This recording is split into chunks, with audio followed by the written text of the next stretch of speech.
CCN समाचार की ओर से खबर प्रसारित करने के बाद प्रशासन की नींद खुली। आखिरकार नदी के किनारे और शमशान की जमीन को दखल मुक्त कर भूमि और भूमि राजस्व विभाग के अधिकारियों ने वहां पर सरकारी बोर्ड लगा दिया।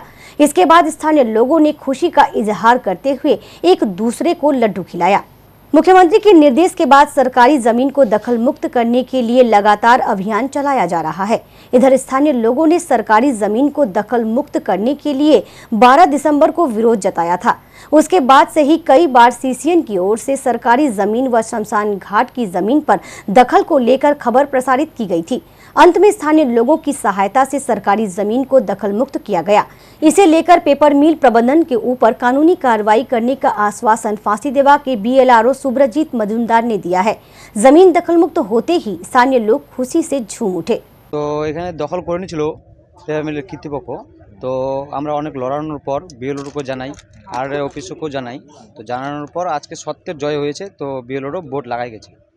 তো সিসিএনকে ধন্যবাদ জানাবো যে সিসিএনে প্রথমে আসে, তারপরে এই খবর আমাদের এখন চাচ্ছে এটা আমাদের শোষণ হোক, নাহলে আমরা এই যে প্রধান আছে আমাদের প্রধানকে জানাবো যে আমাদের শ্মশান বানিয়ে দেওয়া হোক। তখন সত্যর জয় হয়েছে আর এটা ভেসলাইনি। এই আপনাদের চ্যানেলের মাধ্যমে আমরা এই সব কিছু আজকে এই বোর্ডটা লাগানো হলো, এই জন্য আপনাকেও খুব ধন্যবাদ। খুশি মানে আমাদের খুশি আগের থেকে অনেক বেশি খুশি।